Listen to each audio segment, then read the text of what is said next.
repeated failures in Europe and in the transfer market and domestically that there is absolutely no accountability for. Putting out statements, but then not being there to back it up at the AGM, sending your son out there. The people in charge of this club cost Celtic tens of millions of pounds by refusing to make transfers, or enough transfers, before qualification for the Champions League. I'm seeing these repeated failures with the club over various managers and various different things, and I think, well, the person at the top needs to go. Is that enough now because of what's happened, because they've declared war? Have the Celtic board declared war on the fans? And we're going to talk about the team this week on 20 Minute Tims. I'm your host Jamie. I'm joined by Melly. Yes. And Stephen. Behave. Yeah. Wow. How dare you?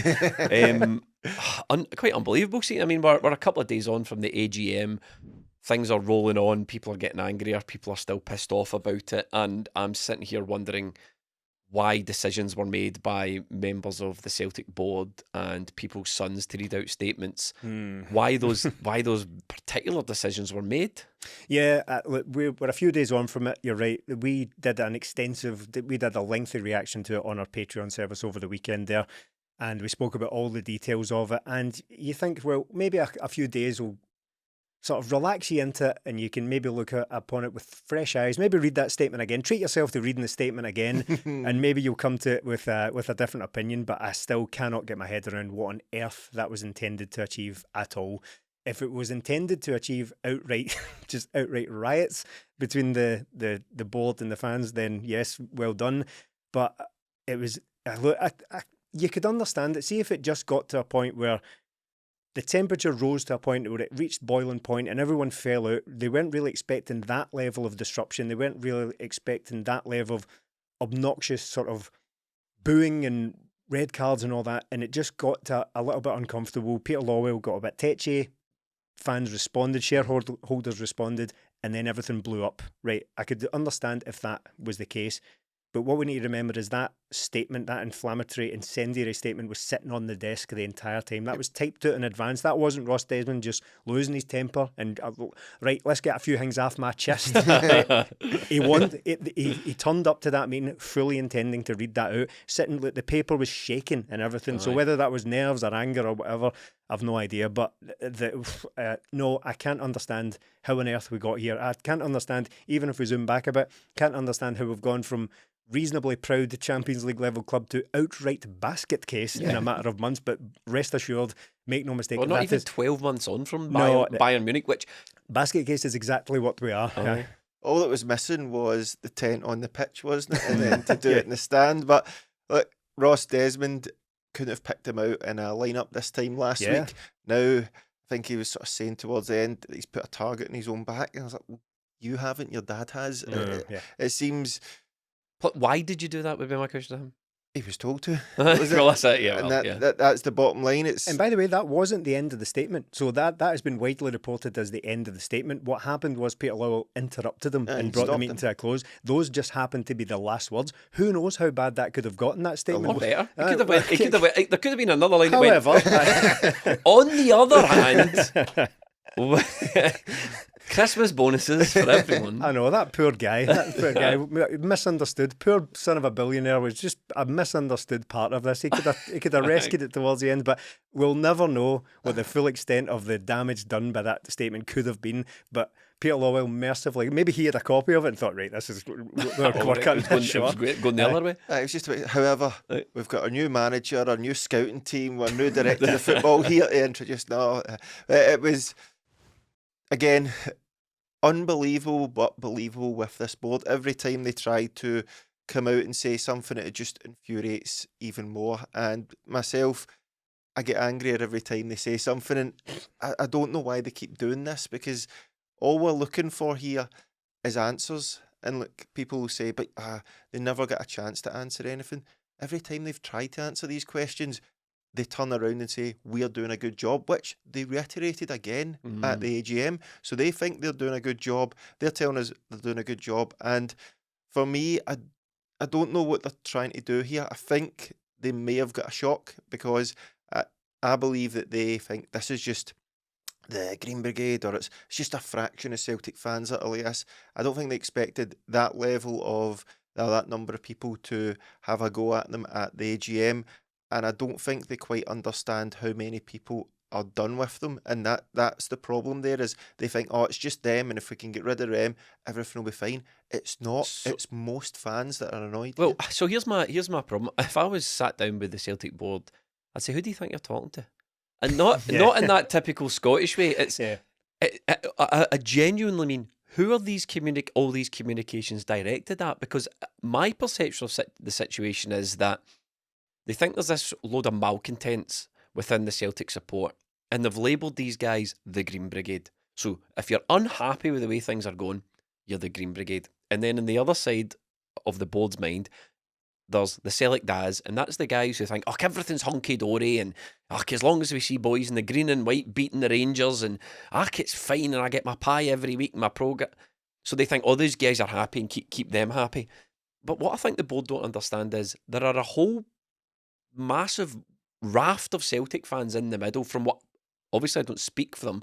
More than those two groups put together. Correct. I don't speak for them, but I see them online, and I speak to them at games, and we engage with them through this podcast, and we see them in our comments, who are not the Green Brigade, who like the Green Brigade but don't support everything the Green Brigade do, who know the Celtic Daz, who think those guys have got a bit of a rose-tinted or a green-tinted view of everything, but they're just a whole load of Celtic supporters who are watching what's happening with the club with their own two eyes, who are seeing the terrible players coming in, who's seen the squad get degraded, who's seen a manager resign, who's seen repeated failures in Europe, and who's watching other European clubs better us, and we've seen how other clubs are run, and we're hearing how other clubs do business, and there's all this stuff feeding into our perception of the club, and we're no the Green Brigade, and we're no the Celtic guys who think everything's great, and I really think Celtic now, they're not speaking to those people, and what you said there, Melly, is these people are getting ignored, and what they're seeing is all this communication, all this backlash to the Green Brigade, and we're going, well, hold on a minute, you're pushing us more and more and more to that side of things, because when we do sit down, and the collective was set up, in my mind, to do things a different way, not so much as a protest group, but they openly wanted a dialogue with the board. We got it, and we got no answers from that dialogue. So you're kind of left as one of these the sort of fatty middle of the Celtic fans, whatever you want to call it. This middle portion of the Celtic fans. Spare tire. Yeah, as I've described them, kind of without answers. And what you say was correct, Melly. The board, they do a lot of backslappery at these things. But one thing I did notice was they put out a video, and Michael Nicholson was reading from a script on it, and he was saying things like, we have made mistakes and we do want to improve.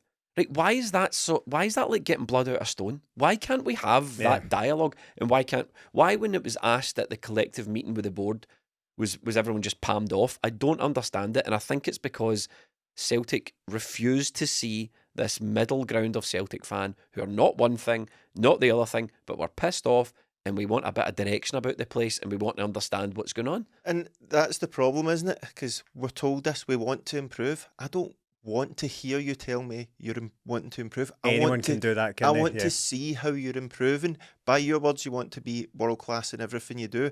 Utter nonsense. But see if you want to come out and say, we want to improve. You notice he didn't say that. Michael Nixon was actually asked what's the aim or something like that, and I was waiting for him to say it, and he purposely didn't say we want to be world class in everything we do. He had another phrase.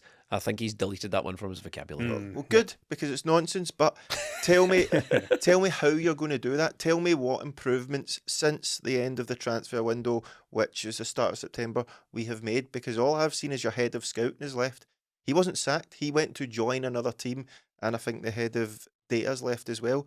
Where's the replacements for these guys? Where's the improvements? Where's the manager for a start? Yeah. We went into an AGM, and by the way, just as an aside, the anger and reaction to this, none of this was to do with the fact that we don't have a manager. This is to do with everything else. The manager wasn't mentioned at all. Very weird. Yeah, and look, they can promise to be good at this, good at that, or world class. If we've deleted that now, right? But prior to this week, the chat was always world class in everything we do, and that's not as like being facetious about it. Those words were literally used by the Celtic board. They can promise to be world class in this, and this, right? But that's not a strategy. Those are outcomes. Yep. That's the end result. how do you plan to navigate that? How do you plan to get there? And it's just, well, we don't really know. We just know we want to be world class. And see, on just in the interest of clarity, obviously we're using the term Celtic Daz, right? A lot of people get in touch and say, well, what do you mean by that? As if it's like, as if we're using it in the pejorative thing. But from what I'm gathering here is we're using that as a kind of avatar for the 1% of people that are not really that invested in it and just think everything's all right. It doesn't. And it's all right to think like that. I mean, I'm not policing anybody's opinion. If you think everything's hunky dory with Celtic, and you think that the Green Brigade are out of order for what they're doing, and people are out of other people are out of, that's like, it's fine. I'm no opinion police. But it doesn't mean. If you're sitting watching this or listening to this and thinking, well, I'm a Celtic fan and I have sired offspring, that must mean they're talking about me. No, it doesn't. It doesn't literally mean that. But you're right in the sort of breakdown of it. We are talking about the very polar extremes of this. Like 1% at that end who think everything's fine, and the 1% at that end who think everything's terrible and they want every day. And it's like, to put it in the words of Ross Desmond, that are just anti-establishment, right? There's so much in the middle, who are. I did like that anti-establishment comment. Like, you're sitting in the middle of Celtic Park. Yeah. We bought this place, and it turns out it's full of anti-establishment people. Yes. Had you set foot in Celtic Park once or twice, or spent some time in the stands at any point in the last 20 years, that wouldn't have been a shock to you. Why was Celtic invented? Yeah. Why did it become a club? Also, don't call yourself the establishment. That's literally what they did. They're anti-us. Their only vocation in life is anti-establishment. Reading between the lines, that means me, Ross Desmond, and my dad are the establishment. Yeah. Don't call yourselves that. That was I think Dermot Desmond is genuinely making things so much worse for the board. I really think he's making things so much worse. He is, again, he's utterly fixated and obsessed with the Green Brigade now. I think there's far too much energy from the Celtic hierarchy going into communication about this. There's far too much energy going into trying to ban them from the ground and permaban them. He is, and again, you can take whatever side you want in the argument. I'm not going to police you, but I think Dermot Desmond is on some crusade here that he really doesn't need to be on. Do you think if they ban the Green Brigade, they think this will go away? Well, I genuinely think. I think Dermot Desmond thinks that. I wouldn't be surprised if there are people within Celtic Park watching these statements going, sake, like you've just made our job 10 times more difficult here. I don't know what you do about it, as far as like, how do you shut up the guy who wields the most power with but he shouldn't be using the Celtic website as his own Tumblr account to flame Brendan Rodgers. Brendan Rodgers has not said a word, and I don't really, there's been no tangible benefit from that statement about Brendan Rodgers. There's been no benefit from it. That turned the pressure up and annoyed more people, and probably got more people on the side of the malcontents. And then this one that was delivered by his son, what was the purpose of it? What was the desired outcome there? And that's just made things worth it. I think, maybe I'm just getting a bit old, but part of me wonders, is there absolutely no room for diplomacy here? Is everything got to be a pure war of words between Desmond and a war of words between the fans? Like, I don't understand what Dermot Desmond is really trying to achieve, because as you've put it, me, like, say he gets his ultimate goal of banning the Green Brigade, that's really not going to change much. It's in terms of people's pissed offness with the club. In fact, it's going to make it worse. Let's be honest, it's going to make it worse. Well, the songs might die down a little bit, because that's only a natural consequence of the songs being largely generated by one group or two groups for the majority of the last several years. But if that goes away tomorrow, for example, it won't be long before that starts to build up, before other people start finding their voice in there and start making their feelings known. If they want to silence the fans just by getting rid of if you want to call it the singing section, as it were, that'll work for a couple of weeks. But there are, from my perception, from my point of view, there are far too many people who are genuinely annoyed with this for it to just go away just because they've silenced a few protests and a few songs. And it's so, listen to what we're talking about as well. It's just so ugly. Silencing fans, silencing protesters, silencing people who are making largely peaceful demonstrations. And I know there's accusations out there involving a game against Falkirk. I'm not going to address that because I don't really know anything about it. But it's also completely unrelated to. I get that is out there, and people are conflating the two things. But all it's just in case people hear me say peaceful protest and think, oh, hold on a minute, they're accused of, right, I don't know anything about that, so I just wanted to note that. But what I'm talking about is some banners, some songs, some tennis balls on pitches and all that. Asking questions. Yes, posing genuine football strategy questions of a board that are supposed to answer these things. Those are the things that are going on just now, and those people, instead of addressing the questions, are intent on silencing people just for speaking out of turn. And effectively the same thing has happened in a way to Brendan Rodgers. As soon as you cross that board, you're out of there. I know he's officially resigned and all that, but it clearly became a path from which there was no return between the two of them because they weren't getting on, the two parties. So this is what happens if you cross Dermot Desmond in any way. The whole thing just blows up. It's all very cowardly, isn't it? Well, that's what the way I feel anyway. Putting out statements, but then not being there to back it up at the AGM, sending your son out there and then putting out a statement on whatever time in the evening after Brendan Rodgers been sacked. What was the other one? Saturday night at 10 to 9, the famous transfer window one. Yeah, famous statement. Putting all he's had 3 statements, hasn't he? Yeah. Putting all these statements out at random times, not putting that one didn't even have a name to it, did it? No. And then flaming Brendan Rodgers. Remember the Sun as well? Going to the Sun, another cowardly act. I'm generalising the board here as everybody. And then we've got Brendan Rodgers resigns. Right, so you've got a chance to have a win there. Get a manager in quickly and then speak about that at the AGM. They don't take that. And I'm just looking at going, hold on a minute. Just because I was thinking today when Rangers have come out and sacked their CEO, sacked their sporting director, and they've already sacked their manager this year.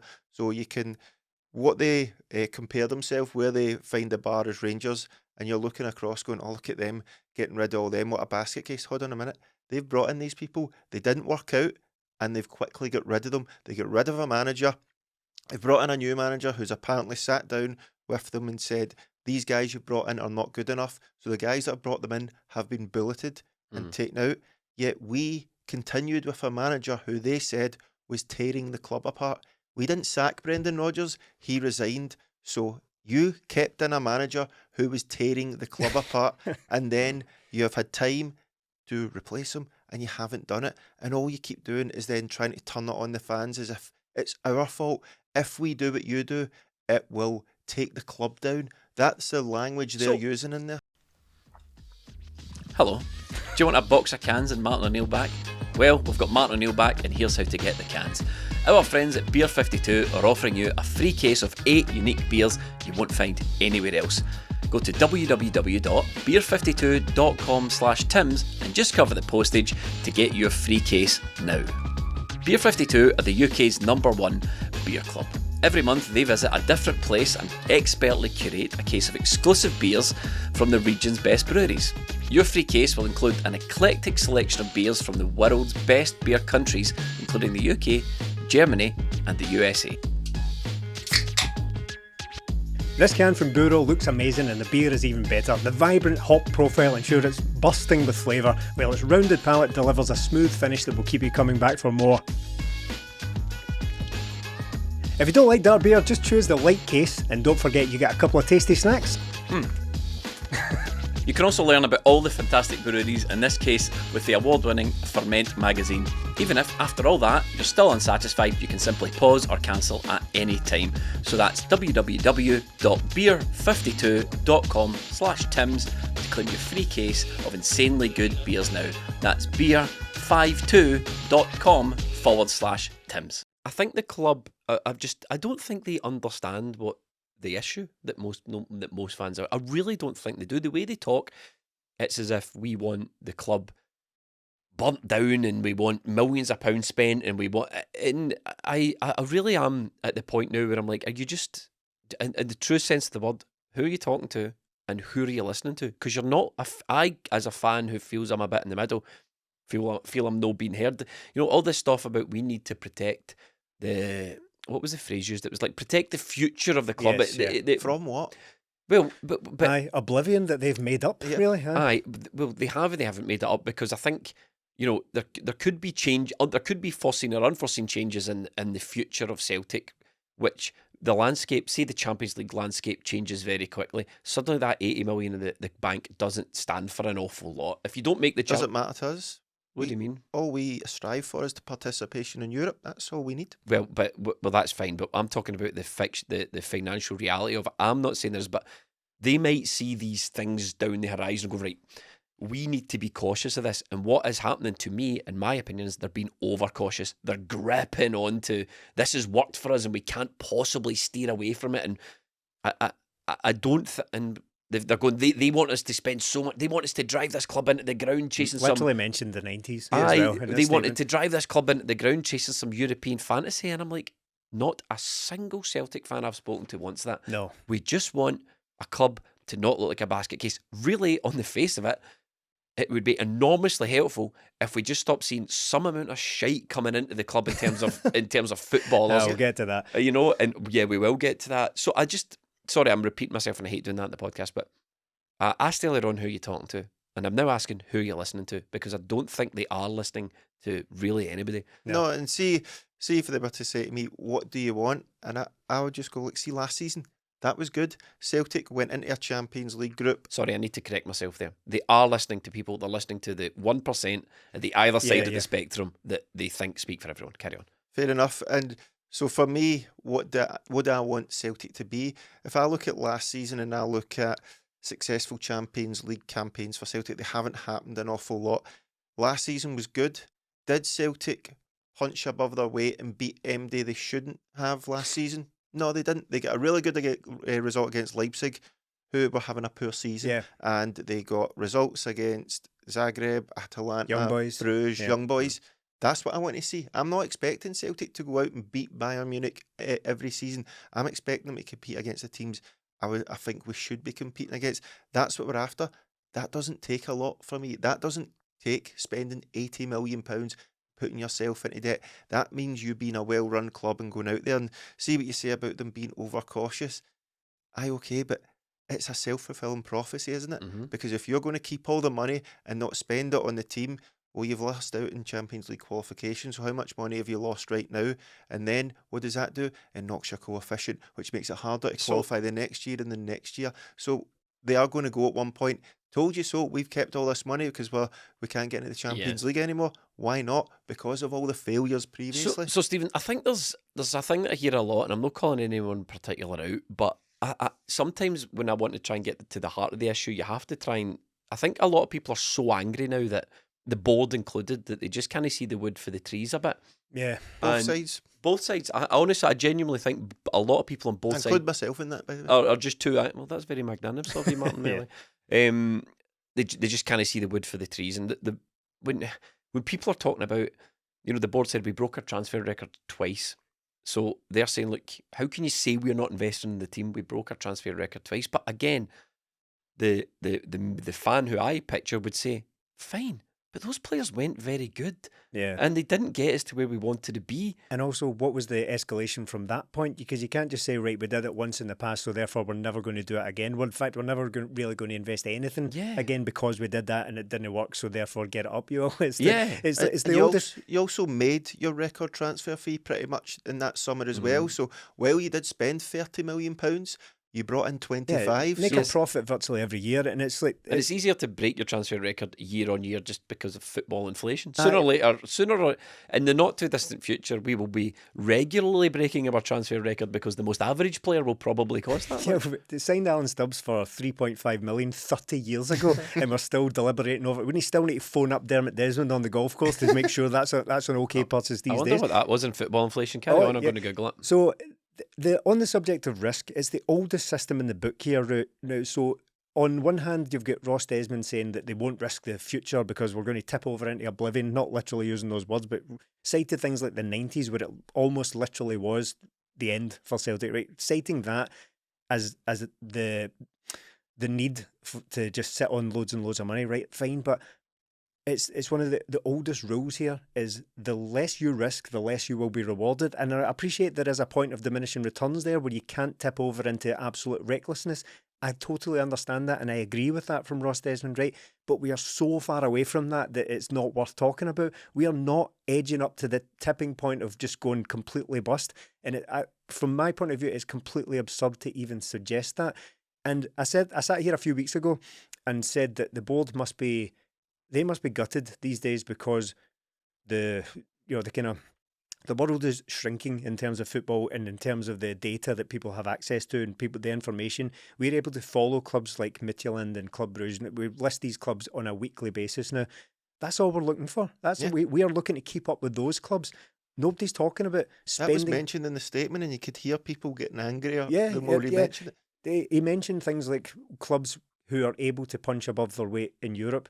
But so why aren't we one of those? Why is it too much of a risk? Yeah. Do you think there's an impression within the board that is saying, look, we're doing almost everything we can here within the parameters of keeping this club alive, and when we say keeping the club alive, we're not talking about the next 5 or 10 years. We're talking about keeping Celtic Football Club an existing entity for the next 100 years. Because I'm sure that as well. I'm sure Desmond said that. So if he's looking at it going, look, we need to keep this thing running. This is a great institution that we need to keep running for the next 100 years. I'm sorry if you don't want us to speculate immediately, but we are trying to improve. We are trying to do our best here, and we're trying to do it bit by bit, which was basically the Ross Desmond statement. Could you understand why they are looking about so confused as to why people are absolutely gunning for them at the moment? What is this disaster they're foreseeing? But I suppose the answer to my point is, yeah, if that's your point, why don't you talk to us about it rather than decree it from above? But it's not, I don't really think, what is this disaster they're seeing?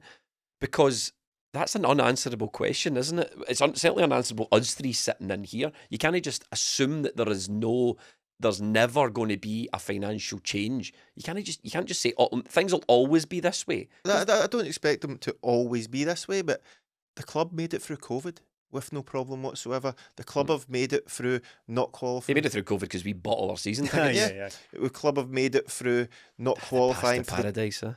Oh, Jesus, don't.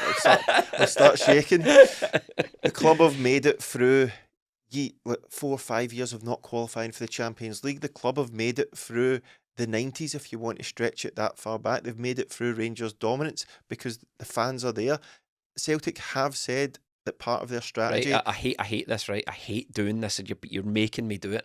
Half of those things you mentioned, the board would say they made it through because of the way we run the place. We made it through COVID because of how we run this joint. Yeah, but they were disasters, right? So COVID came around and happened, but Celtic right now, there is no disaster imminent. And what I'm coming on to say is they budget for Europa League. It's going to be very, very difficult for Celtic not to qualify for the Europa League. So what is the intention behind this? Is there something we don't know about? Because they're going on about, look at the investment in Lennoxtown, look at the investment in Barrowfield. Right, but we've still got lots of money, so why can't we invest in other stuff? What's stopping us? You have to communicate that to people. But so this is the problem I'm having with a lot of Celtic content at the moment, where people the answers are actually there. So a lot of the questions, the answers are already there. So that question and you might not like the answers, and I think to get to the heart of it, and I could be wrong, so feel free to correct me, the pair of you, to get to the heart of the issue, you need to question the answers. You don't say, why are we not getting answers? So you're saying, well, why can't we spend that money? Well, the answer is, we need that money in case something bad happens. We need that for a rainy day. So it's not, why aren't we spending it? It's, you need to be more adventurous because we're unhappy. I think the main criticisms of the board, as far as I'm concerned, is repeated failures in Europe and in the transfer market and domestically that there is absolutely no accountability for. There's no sackings, there's no answers, and everyone just seems to keep their job and roll on. Can I add something to that? But yeah. Lies. Right, okay, that's fine. Right, and lies. Yeah. So because they said that we are about the financial fair play thing, didn't they? The PSR. It's lies. Okay, and you're bullshitting us. Add that to the list. On you go. Right, so on that subject of keeping their job, so people will not like this comparison, but we've just had a very good example of that just this week. In fact, just in the last few hours as we record this. So Rangers have bulleted their two kind of main guys. You mentioned them earlier on. I can't remember their exact CEO and sporting the director. CEO and sporting director. So it's Kevin Thelwell and Patrick Stewart have both gone. Now, I don't know the exact reasons for that because they're not public, but the speculation seems to be it's because they've wasted a load of money in transfers. I think Chermiti wasn't in the squad at the weekend as far as I could gather, and that has been a source of real frustration for the Rangers fans because they've wasted all this money. So that is an example. If that's to be believed, that's an example of... Just before did you hear what Andrew Kavanagh said on that? No, well, yeah, he said something about how... Came out and spoke? Yes. He had an idea of what they wanted for those positions, and those guys weren't. Yeah, the way they wanted to take the club, and those guys weren't the meant to take them forward. So on that, if that's to be believed, or well, rather, if we add that to the speculation that it's over transfers and squandered money, so what we're looking at is two guys who have paid with their jobs rather, because they've, on the surface of things, cost a company tens of millions of pounds immediately, right? So that cannot be tolerated by people at the top. You can balance off this supposed risk aversion with the fact that the people in charge of this club cost Celtic tens of millions of pounds by refusing to make transfers or enough transfers before qualification for the Champions League. So you can draw a straight line to the amount of money that was cost there, £40 million or thereabouts generally every season. That has been filled a number of times. So they've bulleted those guys on effectively the same basis. And Celtic's approach to it is, well, we won't be bullied into sacking our pals, so you can ram it basically, and that's it. So you can both clubs can point to repeated failures, spectacular failures that have cost the club and company tens of millions of pounds. One company, Rangers wasn't a repeated failure, was it? Well, yeah, they've. I think Patrick Stewart came in November last year, so he's had probably 2 transfer windows that have gone quite badly. One really, the kind of main one, because that was just after he came in, and that was under a previous manager. So they've really had one transfer window, got it badly wrong, and they've paid with their jobs. Meanwhile, we're having 5 or 6, 7 failed transfer windows in a row, and the attitude is very much, we promise to get it right next time, and absolutely nobody goes. And I'm not. Look, I think I explained this at the time, and it's worth repeating because it's a wee while ago now. So I said I said at the time, after Kyra, I said that my belief was that if anyone was directly responsible for the decisions to not make any transfers because they were going to spend the qualification money on them, and that failed, then that should cost people their jobs rather. And it didn't, and we were told that nothing's wrong. But then you've got an example of someone doing it for far less. Now, of course, people will be watching, listening to this and thinking, but you don't want to be like Rangers. But at the very least, they are being decisive about it. They are recognising mistakes. They're recognising failures and doing something about it. They're circling, Celtic are circling the wagons and just forcing everybody else out, and they're protecting their jobs at all costs. So that's what we're dealing with here. You can say, we're risk averse and we don't want to do anything that risks the very future of the club, but we're not really bothered about that 40 million. We just pissed up the wall in the summer because we failed That's to the argument. That's it. That was all Brendan Rodgers' fault, was it? Because we're watching a team just now that don't look an awful lot better. That's what I'm not hearing enough of. I'm just hearing, these guys are dicks, F this lot, and where's this, where's that, why are we not doing this? And you're right, you're like, okay, so you're worried about the risk, you're worried about the money. There's a case in point. You risked the Champions League, you risked 40 million quid, and other clubs that look. We don't have to defend our position here. We're on the record, bud, for the longest time saying that we're of the opinion that CEO has to go, even when we were getting pelters for it. There's a tweet there from the end I think it was the beginning of February, something like the CEO must resign, and that was some of the replies to that. I'm surprised there hasn't been mass deletions, to be honest, because that was absolutely head loss. Accusing us of head loss. So I'm of the position on the record that I'm seeing these repeated failures with the club over various managers and various different things, and I think, the person at the top needs to go. Now, I wonder if is that enough now? Because of what's happened, because they've declared war, is that going to be right? enough? But I'm glad you bring that point up, because I'm now also of the position that, do all fans need to participate in this absolute sort of where we seem to be headed, where is like some sort of zero-sum game where we want all of them to go and they want to, but do we all need to participate in that? Yeah, look, certain fans and fans groups are more aligned to the protest movement side of things, the aggressive protest movement side of things. And that is certainly one way to approach an issue. You can debate the successes of how successful that's been over the past 15 or 20 years. I'm not going to get into this podcast, but why can't there be diplomacy? Why can't there still be, that's fine, look, we need to get around the table and sort this, because we're not going anywhere, and we can throw shit at each other for as long as you want, and we can walk out of games and we can hike up the protests, and we can do more extreme protests, although there's a discussion I had about how effective that'll be when the new manager comes in. Or we can all stop throwing shit at each other and sit around the table. You're you're quite prepared to admit things this week that they weren't prepared to admit a couple of weeks ago on that video about saying mistakes and how, if you even look about the club, we're bringing in Wilfred Nancy. He's bringing in, allegedly, his whole new backroom team. Yeah. We have put in place Paul Tidsdale, who is allegedly a de facto technical director, which people have been screaming about.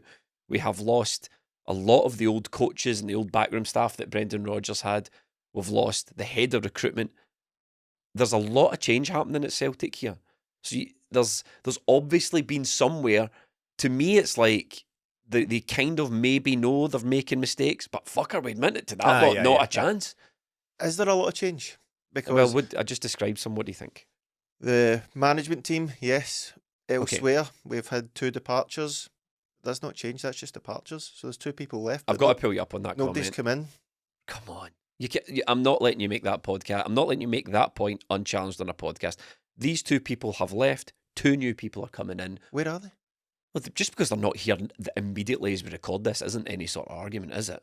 Well, no. Well, yeah, because they've left Okay. of their own accord. They haven't been sacked. Well, again, these are all technicalities, aren't they? Because just because someone left, it could be because they were kind of forced out or they had to get another job or they didn't like their working environment. I concede the point. Just because people have left doesn't mean it's changed. These people could have been equally pissed off with it and went, fuck this, I'm going, I can't work under these conditions. But new people will presumably come in with new ideas and new approaches. You presume, but with this board, again, I take your point. I do take your point. And I know I'm far down it, but because you're saying... No, you're right. Yeah, I'm not dismissing your point out of hand. What you're saying is new names and faces could plug into an already broken system that don't work. Yes. Because I'm genuinely not having a go at you No, here. it doesn't feel like it. But in the... No, genuinely it doesn't. During the summer, you said all along, we'll get the players in. I've no doubt about that. Get to the end, and we didn't get Why the bring players. the bullshit? Because that's a continuation from the previous window where I will get a striker, and then Brendan Rodgers conceded, I will get one in on loan, and then one didn't come in, and then the previous January we'll get a left back. Oh no, we didn't get a left back. They don't think they're doing anything wrong. They have said that multiple times that they think the strategy they have got is correct. They were willing to concede. They have made mistakes. They are not willing to say the strategy and the structure is wrong. And that's the bit that needs to change. So getting round a table is not going to work because it's all guys who think they're doing well. They may have made some slight mistakes, but they'll bring in a manager and they'll bring in somebody and it'll make it better. That's why it's so peculiar to me because they'll say on one hand, well, we don't think there's anything wrong with our strategy. I don't know if they've ever commented on the structure, but they'll say there's nothing wrong with the way we do things. And then they'll create a role for Paul Tisdale. They'll create a role for Dan O'Dea. They've got a new role that they've just created. And you're like, well, they're bringing in a manager for the first time in a long time, I can think, since maybe Brendan Rodgers the first time around, that's bringing in his entire backroom staff. So there is an element of, we'll do things our way and fuck giving them any answers, which is kind of brings me back, Stephen, to the it just feels like the guy at the top of the tree needs to go. It just, I don't know how a football board survives this. And maybe I'm on one hand saying, can't there be any diplomacy? Can't we get around the table and talk about it whilst calling for a guy's head? But I'm not doing...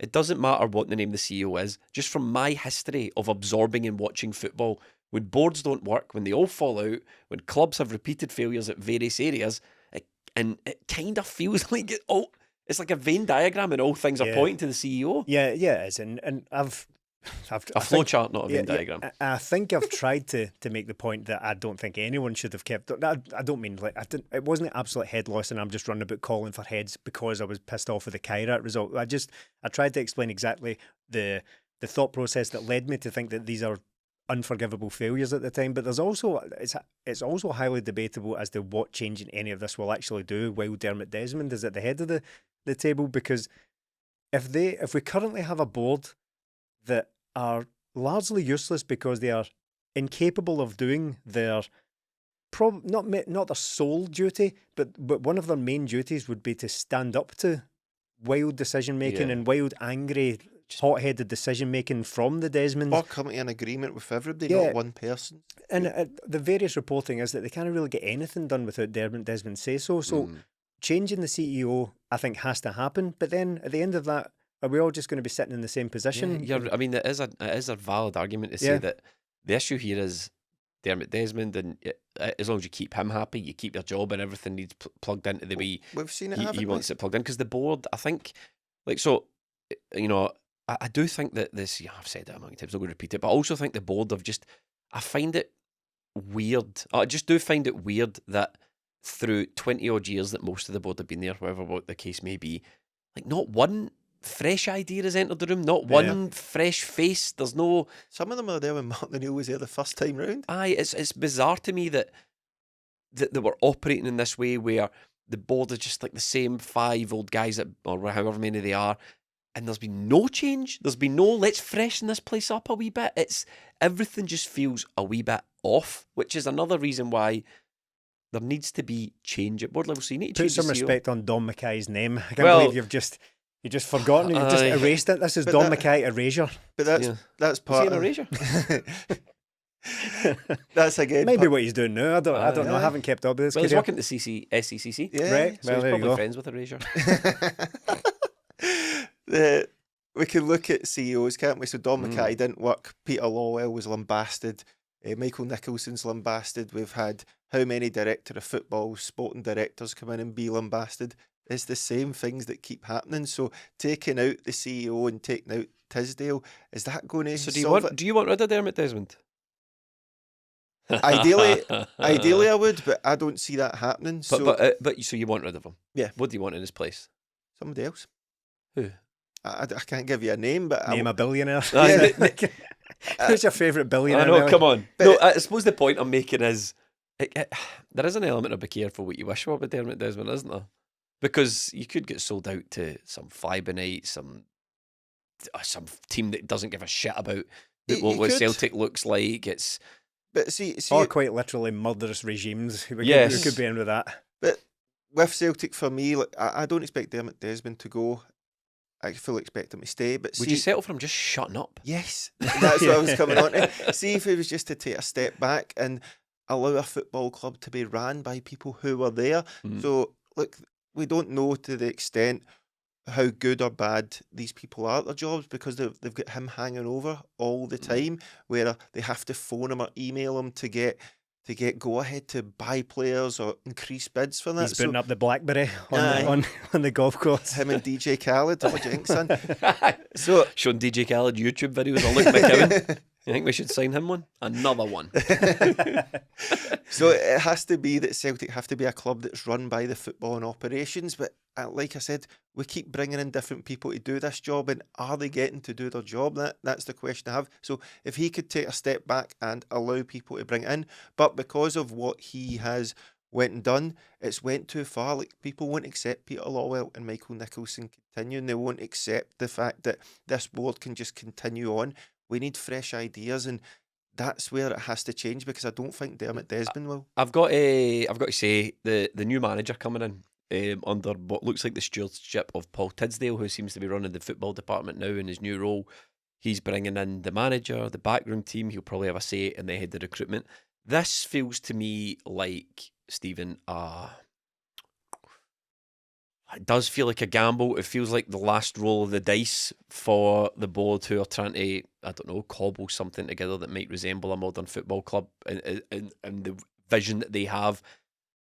I'm so torn on the Wilfred Nancy appointment but one thing is for sure, if he doesn't work out, it is you've torn down a football department and rebuilt it in the image of Paul Tisdale. If this doesn't work out, I think it's just so blatant on the face of it admission that you are completely clueless. Yeah, it remains to be seen what Wilfred Nancy is capable of doing, right? But that's another problem in and of itself, because we're out here talking about getting it right the next time and improving and constantly striving to be world class, all that stuff, right? But it's been a month without a permanent manager in, and even that has had the balloon well and truly deflated as well, because we've already spoken about the new manager or the incoming manager weeks ago. We did the whole, what do you think of this Yeah. appointment? So we've been through this cycle before, and now what we're left with is it's still not happened. The subject comes up again, and all the enthusiasm has just completely drained out of it. Now, at best, that was already the potentially, or really, it was at best a very divisive appointment in the first place, because not only is he a largely unknown manager, but we've been there before. We spoke about the kind of not exact comparison, but the parallels there with Anne. So we've been here before with largely unknown managers, but it's also up against the spectre of Martin O'Neill and how everybody loves him, and he's coming in to replace him. But it's gone on so long now that all the enthusiasm has drained completely out of it from even the people who were quite excited and intrigued about it, and now it's almost like both sides are now united in the, if you didn't want Nancy, if you did want him, both sides are united in the going to just get it done. There's a bigger issue than that, and the biggest issue is, so if Celtic have let this drag on for whatever reason, it's going to be December before we get the manager in. How is he going to assess his squad, work with the recruitment team who doesn't have a head of recruitment, and work with Paul Tisdale, who's responsible for some of the worst players we've seen at Celtic under his watch come in the last window? How's he going to pull enough of that together to get anything done in the January transfer window? And therein lies the bit where we made mistakes. Well, what have you done since that last window to improve those mistakes? Because we have passed. Now, there might be many, many reasons, and maybe the manager's doing that thing that sometimes you hear managers do. They assess the team and the squad ahead of time before actually getting the job. Maybe all that's happening, but it seems very, very odd to me to wait so long to get a new manager in with a very, very important transfer window looming. So you're right in what you say. There's the air's been let out this balloon the way it's been dragging on and on and on, but also the practicalities of assessing the squad, Melly. Well, on that, just before we move on from the sort of expectations, what I saw against St Mirren as well has greatly tempered my expectations for any potential impact from a new manager, because I think what we're probably faced with is just a bad team. It's not. It's not a good football team we've got, and that is, you can spread the blame about as much as you possibly want, but ultimately the board are responsible for that. Whether Brendan Rodgers was, as accused, the ultimate stumbling block to getting a good team together, I have my doubts, but what we're left with is... That's another gamble, isn't it? Yeah, we're left with a deeply mediocre team, and I think what we're looking at now... Mediocre is generous. Yeah, and what we're looking at now is a team that Brendan Rodgers couldn't get a tune out of on any consistent basis, and he had to go eventually anyway, because I think, as we discussed at the time, the football side of things was largely dying, right? Martin O'Neill comes in, has a positive impact, but now we're starting to see the kind of dipping off of that. I think what we're looking at is that's going to happen again until we're able to basically rip it up and start again, and if you can do that in January, I'd be astonished, because... Don't forget, 8 games in December. Yeah. So welcome, mate. Here's 8 games. Go out and win as many of them as you can. It is very generous, the fixture list, but Celtic are struggling anyway. Yeah. So they're going to drop points between now and then. They'll probably drop Thursday and Sunday. They're not going to come through both of their games unscathed. This is what I mean about Celtic passing up another potential win there. They could have got a manager in and set us off rolling, not necessarily just sweeping aside every team we play against, because I don't think that's going to happen. I don't think this team's got it in them regardless of manager. I think what's going to happen is it's going to revert to type, just like we're now seeing under the current manager, just like we saw under Brendan Rodgers, reverting to type, and the type is it's as you say, at best mediocre team with deep flaws in it, and we're looking at yet another summer transfer window during which there was nothing done. Benjamin Negrin is probably the only now success from that, and even that he's not really everyone's favourite player. That guy that headed up that transfer window that caused all this consternation, and apparently the Paul Tisdale person who was his job, and he had a major hand in that transfer window. He had a major hand in shaping this team already. And if anything, now has more power because Rodgers is out the way. Time will tell, because big gamble, big it's been made out that a lot it was Brendan Rodgers. He was knocking back targets and all this. So we'll see in the next window how it goes. But again, this is like you see, Stephen. It's that puncturing of the expectations again, wasn't it? We all, us fans, journalists, whoever, media, all presumed, right, there's a November international break. Yeah. They'll get the manager in there. So did Martin O'Neill by the sounds of it. Yeah. Even Martin O'Neill, and then we get there, and we've had a game since then, and now we're going, do you know what? We'll wait to December. We'll get these European away game this week. Yep, get these games out the way, and we'll wait to December, and then the manager will have a full month to assess his squad, sit down with the recruitment team, get new players in, and again, we'll need to find a recruitment team that can find players, and then we'll need to find a board who can recruit these players and get it done quickly. Nothing's changed in that regard, and it's the puncturing of these expectations. Like, Celtic had a chance to go out and get that manager in the window. Wilfred Nancy is the man they want. Why is he not here? Do you think Do you think Celtic are going to... This is going to be a bumper episode, by the way. Do you think Celtic are going to run into problems, or Celtic fans are going to run into problems? Because I feel like there's going to be an appetite after the inflammatory statement that we've had from Ross Desmond. There's going to be an appetite to increase bold pressure. And I think the shape that's going to take is more visual or impactful protests. Yeah. And the problem is we've taken protesting right up to the line of actual walkouts and actually affecting the team on the pitch, which is a red line for some people, but whatever. We've taken it right up to that line, and the protest movement has met that line just as the new manager's going to come in. And I wonder if there's going to be difficulties there, because people want this new manager to have the best opportunity for success. How popular do you think, if someone says, let's have a walkout and it's the new manager's first game, how popular do you see that being? Then you've got a cup fight. Then you've got Hearts, a crucial game against Hearts is second. Then you've got a cup fight. I just wonder if there's a difficulty coming there that I'm not sure how you square that up, Melly. Yeah, there's definitely going to be a difficulty, but for this manager to have the best chance at success, it's not under this board, and that's the difficulty you need to weigh up, isn't it? The collective Celtic fans wanting change. It was never going to be short term. It was never going to be a couple of protests and the board just goes, hey, you know what? We'll walk away. From a 6-figure job. Yep. So, you know what? Point taken. We're out but here. There is an argument, I suppose. The counter argument to that is, say, the new guy comes in and you want rid of the CEO and you walk out the first game, you walk out the second game. I'd be astonished if that guy is still in a job by the third game, because even the manager will be champing the door of saying, mate, you have become a massive distraction here, and for the good of the club, you need to step down. Yeah, that's entirely possible. The truth is, I'm not going to sit here and pretend that I know how to best navigate this, because I don't know nothing. I'm flapping in this podcast. Completely. We're absolutely spinning here. There's quite a lot of that going on, sort of. I don't know. People who probably think they know the best way to go about it, and I'm just not one of them. I'm not going to sit here and pretend that I know how to exactly hit the right balance between strong protests that get the message across and not just completely tanking the season. And it's not... But see, on that, like, what have the protests done to harm the team nothing, so far? I don't believe anything, yeah. So, and is there going to be anything that can harm this team? The damage has been done already with the squad. It's not going to be... We're still in the league. We're still going to win the league. Yeah, but we're still in the league. Yeah, of course. But through default rather than anything, Hearts are dropping points. Rangers, despite winning the weekend, don't look great, but they're at least trying to address their problems. So if they get in successful people and they get in decent players in January, they're only 5 points behind us. Are you of the opinion that nothing you can do in the stand in terms of protest would have any meaningful impact on the success of this new manager?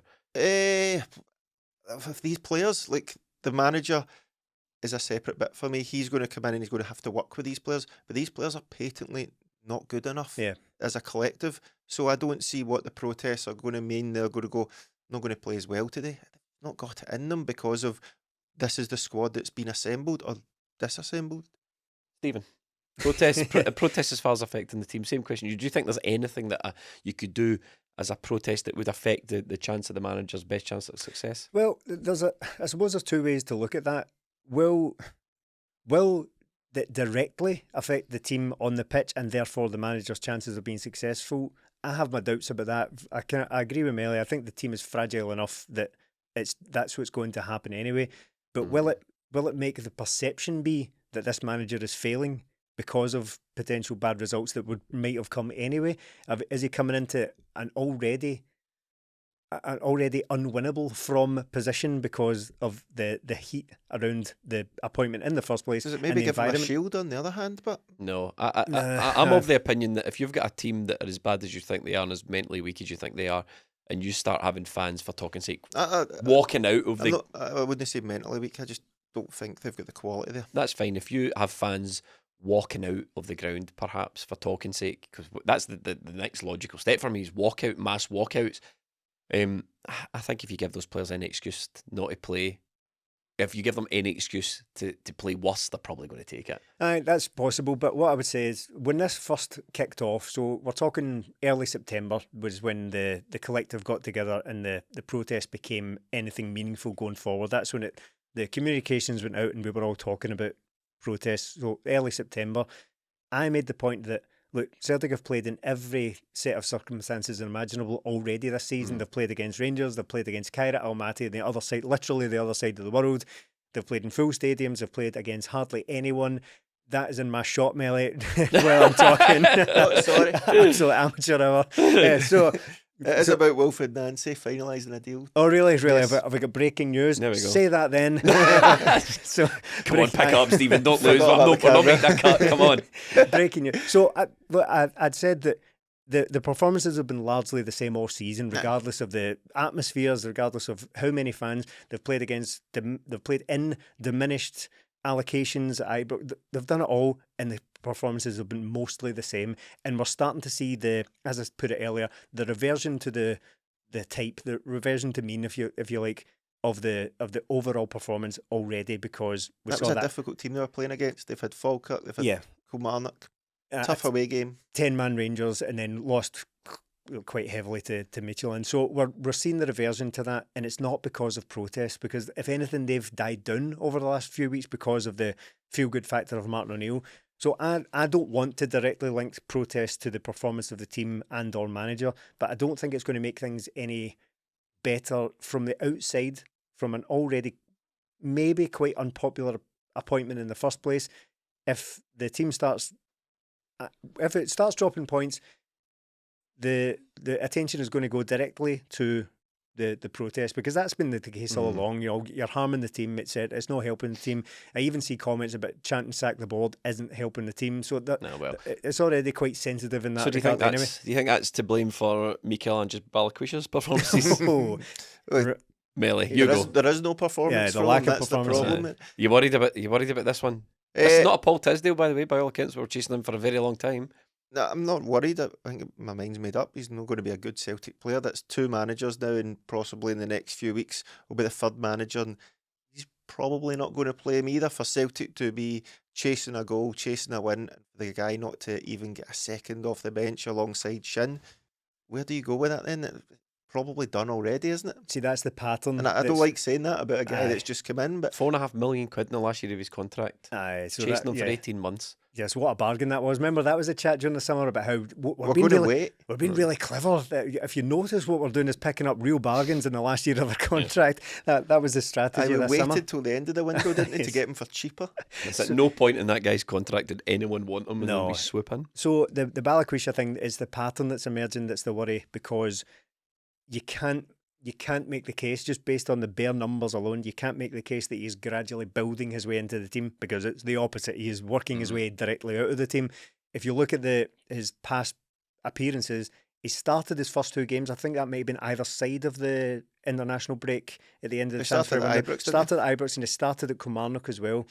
And then since then, it's been half an hour here, and then 16 minutes there, and then 12 minutes, and then 4 minutes, and then 2 unused substitute appearances in a row. And that's when Celtic are desperate for a goal, chasing a goal at St Mirren, and he's nowhere to be seen.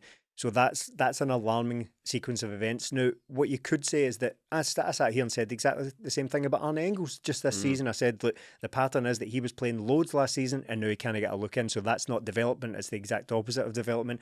But a change of manager has completely turned that around for him. He's been playing lots more. I think he's probably started just about every game since Martin O'Neill came in, if not there or thereabouts. So that has worked.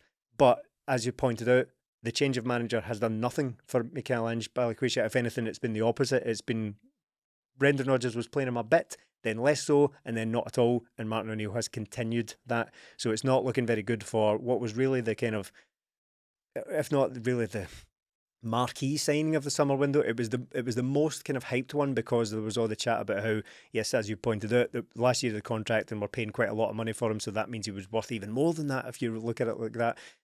He was also rumoured to be pursued for the better part of 18 months.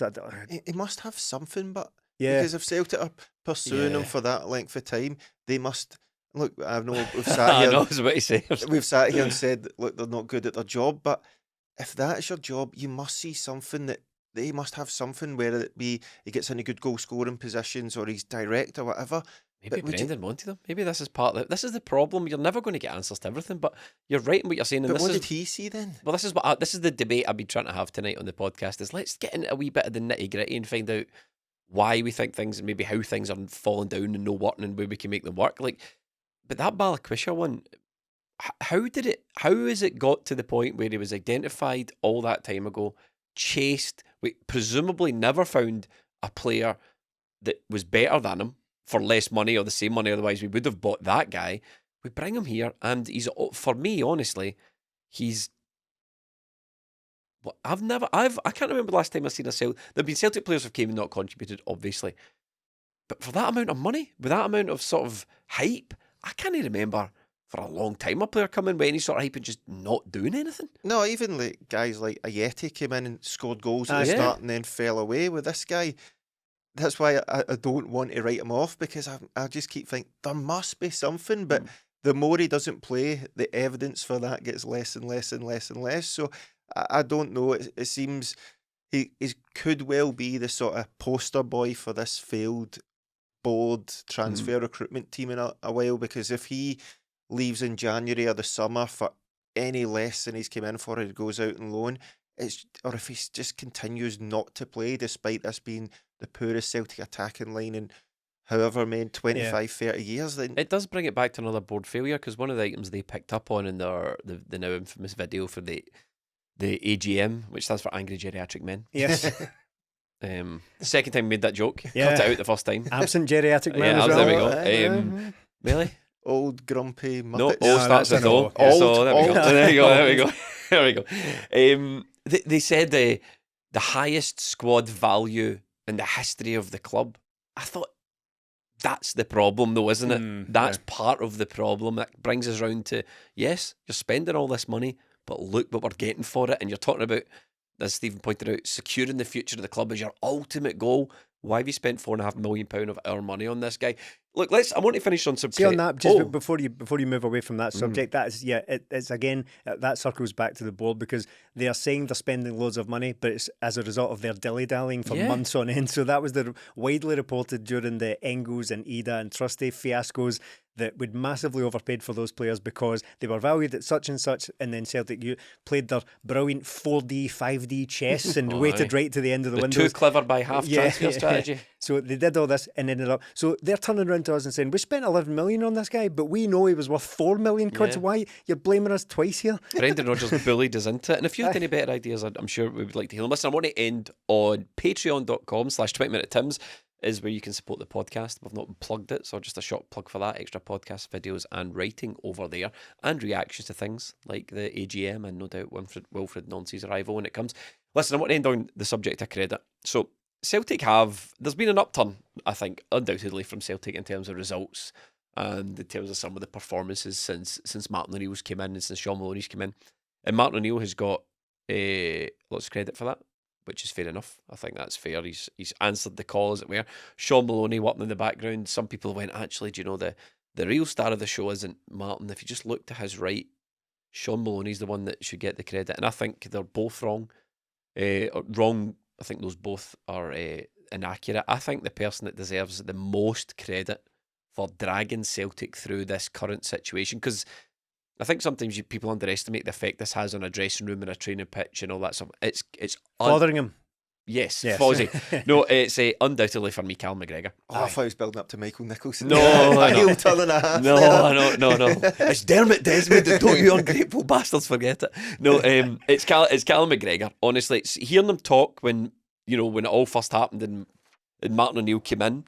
It was pretty obvious that he was playing a major role in getting the guys, because he kept saying things like, we asked the boys to go again, we asked them to do this. He was talking like he was part of the way. He wasn't just there as a player, he was talking as if he was part of the management team. I think when a new manager came in, as Martin was, and knew very little about the squad, and Sean Maloney wasn't working with the squad, you're going to lean on players like Callum McGregor to guide you through that. And also, Martin O'Neill's looking at his sub bench and looking at Cal McGregor and pointing at Balikwisha. Cal's trying to be subtle about it like that. Move 4 positions. And then obviously just his performances. His performances since this happened, he's been absolutely. He's dragging us through this, and I think sometimes a wee bit of if we ever get invited back to a press conference and Callum was there, I'd like to ask him how he feels personally about this period, because sometimes a wee bit of tumultuousness or tumult, sometimes that gets the best. A wee bit of being behind the eight ball a wee bit brings the best out in people. Callum McGregor's shown that for all the success he's had as a Celtic player, all these times when things get a bit tough and things aren't going our way, he's one of the players that can stand up and be counted. He definitely is, and he's kind of. I'm trying to think of other examples, but nothing's coming to mind. But he is dragging Celtic through this, isn't he? Grabbing games by the scruff of the neck. And we've seen captains in the past, like Scott Brown, obviously had a different way of doing it, but Callum McGregor is genuinely winning games for Celtic pretty much on his own. The one against Rangers, that goal in the extra time, he's got the goal there at the weekend. Like, if he catches that remotely wrong, the points are gone. But he picks up that ball, dances past, and it's again another failure. That, like, get him move forward a bit, because that's what he can do. But he is dragging Celtic through this, and look, it's guys like him that will have a huge influence in the dressing room. He must be looking about going, what have I done to deserve this? I'm doing my best. I'm getting older. He should be giving me more help, not less help.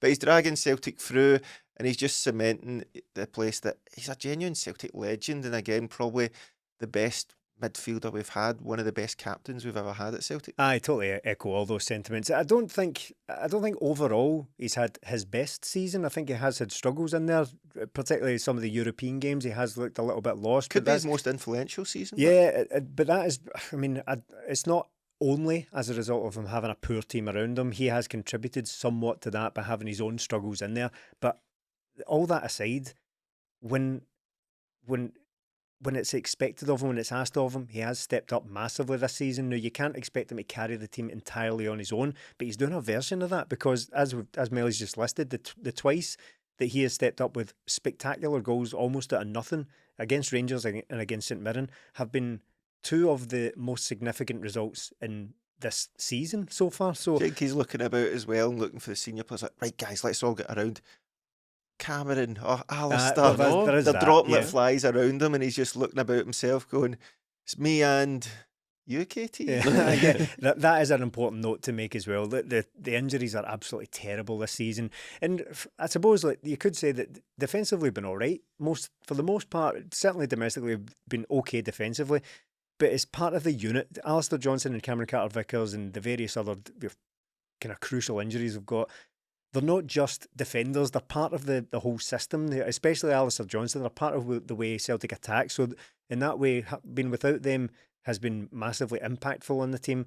But it's still in support of a largely mediocre attacking unit that we've got out there. Tenecti's now kind of struggling a little bit. Johnny Kenny has had his moments and is now back to struggling. But look, Callum McGregor at the centre of all this is doing brilliantly in these big moments. Again, he's not had his best season, but overall, just in the last couple of weeks when it has been absolutely crucial, when the club has just gone off a cliff in every conceivable way, from the top to the bottom, he's been coming up with the big goals and big moments. So we need to be grateful for that. And it's not the first time in his career he's been capable of doing this, but when he has maybe potentially been written off a little bit in some quarters, and with reason, as I say, he's not been great this season, but he's popped up in these amazing big moments. It's good. This season is so strange that we're sitting here lambasting the club and the board and all that.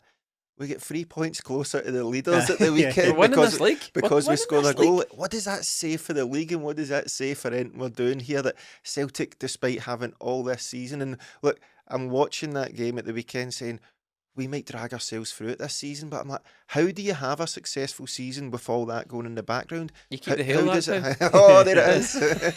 And on that bombshell, we will see you next week. And obviously, if there's any breaking news from Wilfred and Nancy, you can catch us with that on patreon.com/20minutetims. Thank you very much.